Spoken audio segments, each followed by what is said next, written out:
Hello everyone. ఇవాళ మనతో పాటు ఉన్నారు హైకోర్టు అడ్వకేట్ సుంకార నరేష్ గారు. వారితో మాట్లాడదాం. Sir, hello sir. నమస్తే. సార్, నటి కస్తూరి గారిని అరెస్ట్ చేశారు కదా! సో, ఇప్పుడు తన పైన ఎలాంటి చర్యలు తీసుకుంటారు? దీన్ని కోర్టులో ఎలా చూస్తారు? తన కమెంట్స్‌ని గానీ, తన పైన ఎలాంటి యాక్షన్స్ ఉంటాయి? నార్మల్‌గా నటి కస్తూరి గారు ఇటువంటి దురద మాటలు, దూలపు మాటలు మాట్లాడటం ఇది ఫస్ట్ కాదమ్మా. గతంలో కూడా చేశారు. అందులో భాగంగానే మొన్న తెలుగు జాతి మీద ఆవిడ వివాదాస్పద వ్యాఖ్యలు చేశారు. ఎటువంటి వ్యాఖ్యలు చేశారు అనంటే గనక, ఈ తమిళనాడులో స్థిరపడిన తెలుగువారు 300 సంవత్సరాల క్రితము తమిళనాడులో ఉన్న రాజుల అంతఃపురంలో రాణులకి సేవ చేయడానికి వచ్చిన వాళ్ళే వీళ్ళు. వీళ్ళు ఈరోజు ఇక్కడ ఉన్న బ్రాహ్మణుల గురించి, ఆ బ్రాహ్మణులు చేసిన వ్యాఖ్యల గురించి మాట్లాడుతున్నారు. మరి అటువంటప్పుడు వీళ్ళ యొక్క స్థానికత ఎక్కడ ఉంది అని చెప్పి ఆవిడ మాట్లాడటం జరిగింది. అంటే ఇక్కడ ఒక 2 కులాల మధ్య, అదేవిధంగా వర్గాల మధ్య, ప్రాంతాల మధ్య విభేదాలు సృష్టించే విధంగా ఆవిడ యొక్క వ్యాఖ్యలు ఉన్నాయి. సో ఇది ఇక్కడ వరకే పరిమితమైందా అని అంటే గనక, గతంలో కూడా ఏఆర్ రెహమాన్ గారి భార్య తమిళ్ సరిగ్గా రాదు, సైరా బాను గారు మాట్లాడటం రాదు అని చెప్పి ఆ విషయంలో కూడా ఆవిడ ఇటువంటి వివాదాస్పద వ్యాఖ్యలు చేశారు. అదేవిధంగా అంతకు ముందు ఆవిడ సోషల్ మీడియాలో 2 ఆడపిల్లలు ఒక వైన్ షాప్ ముందు మందు తాగుతున్న దృశ్యాన్ని రికార్డ్ చేసి ఆ పోస్ట్ పెట్టి బాగా ఎంజాయ్ చెయ్యండి అని చెప్పి కూడా చెప్పడం జరిగింది. అదేవిధంగా ప్రభాస్ గారి సలార్ మూవీ గురించి కూడా ఆవిడ వ్యాఖ్యలు అనేది చేయడం జరిగింది. సో కస్తూరి గారికి ఇటువంటి దురద మాటలు మాట్లాడడం this is not the first time అమ్మా.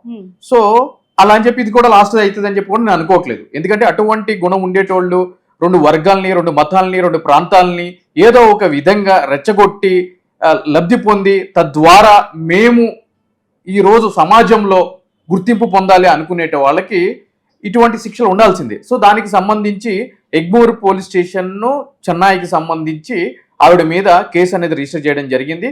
దానికి సంబంధించి కూడా బిఎన్ఎస్ అంటే భారతీయ న్యాయ సంహిత కొత్త చట్ట ప్రకారం కూడా 192, 196, 352 సబ్ క్లాస్ 1B, అదేవిధంగా సబ్ క్లాస్ 2, అదేవిధంగా 353(2) అసలు ఇవన్నీ ఏం చెప్తుంది అని అంటే గనక, ప్రజల మధ్య విద్వేషాలు రెచ్చగొట్టి ఆ విధంగా వాళ్ళ మధ్య శత్రుత్వం పెంచి ఒక అశాంతిని నెలకొల్పే విధంగా ఎవరైనా మాట్లాడినా, అటువంటి మాటల్ని ఎవరైనా కూడా ప్రచురించినా, లేదు అని అంటే గనక భావవ్యాప్తి చేసినా వాళ్ళకి పడే శిక్షల గురించి ఈ యొక్క సెక్షన్స్ అనేవి తెలియజేయడం జరుగుతుంది.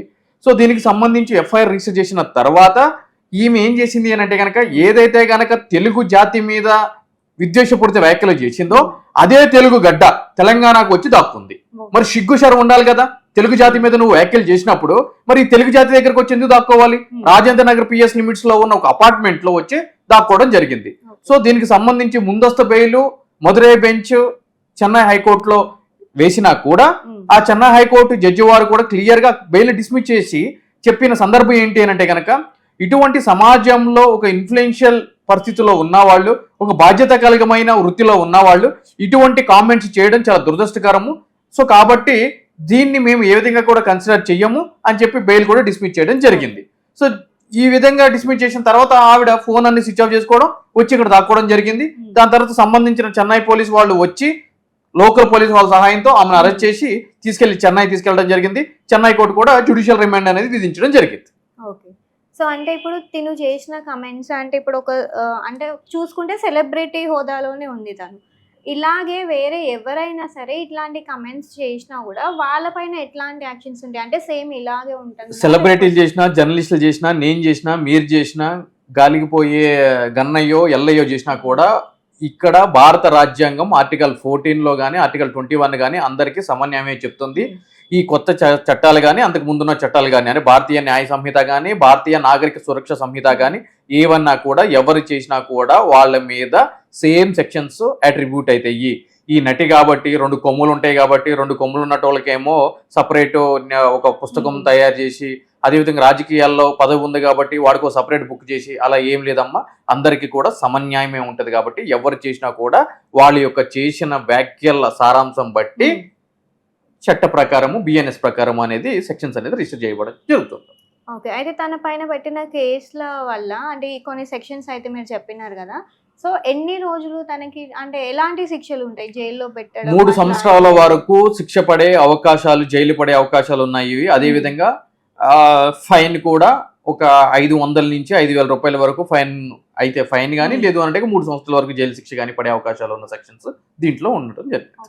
ఒకవేళ తను బెయిల్ కి ఏమైనా ఇట్లా ముందస్తు బెయిల్ కి కానీ లేదా తర్వాత తను అరెస్ట్ అయిన తర్వాత అయినా సరే తను బెయిల్ తీసుకోవడం లాంటి యాక్షన్స్ ఏమైనా తను తీసుకుంటే తనకి ఎలాంటి హెల్ప్ ఉంటుంది? ఐ మీన్ బెయిల్ ఇప్పుడు అరెస్ట్ కాకుండా యాంటిసిపేటరీ బెయిల్ అంటారమ్మా. అరెస్ట్ కాకుండా ఎక్కువ ఆ యాంటిసిపేటరీ బెయిలే ధర్మాసనం, హైకోర్టు ధర్మాసనం వారు డిస్మిస్ చేశారు కాబట్టి ఆమెను అరెస్ట్ చేశారు. ఇప్పుడు రెగ్యులర్ బెయిల్ వేసుకుంటారు.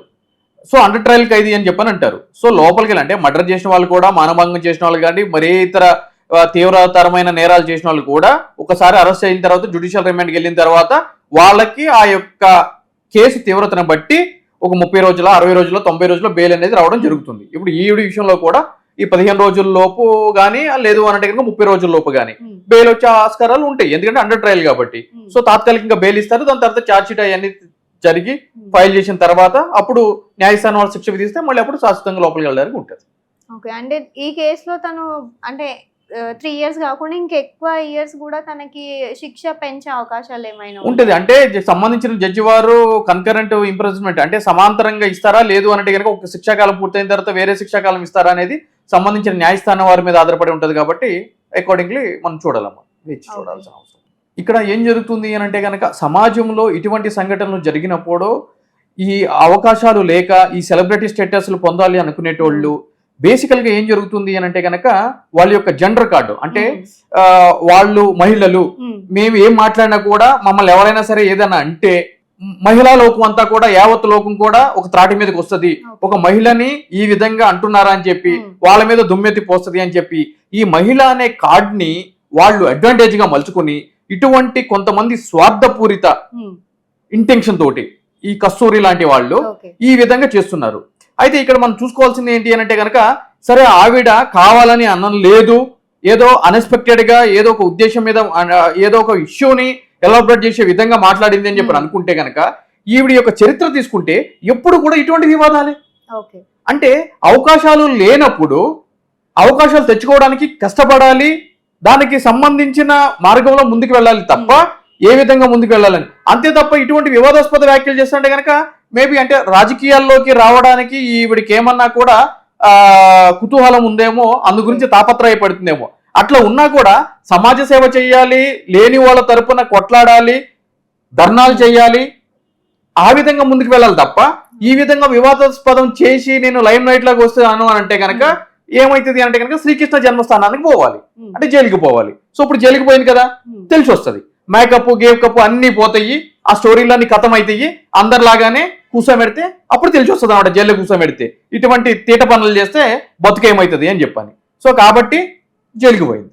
అయితే ఒకవేళ తను కోర్టులో నేను చేసింది తప్పే అని చెప్పి తను ఒప్పుకొని నాకేమైనా కొంచెం కన్సర్న్ చూడండి అని చెప్తే తనకేమైనా ప్లీడ్ గిల్టీ ఉంటుందమ్మా. ప్లీడ్ గిల్టీ ఉంటే కనుక సంబంధించిన న్యాయస్థానం వారి యొక్క విచక్షణ అధికారం అంటే శిక్షని తగ్గించాలి, రద్దు చేయడం అనేది ఉండదు. కానీ ఆ శిక్షాకాలం ఎంతవరకు తగ్గించాలి ఏంటి అనేది ఆ ప్లీడ్ గిల్టీని బట్టి ఉంటుంది.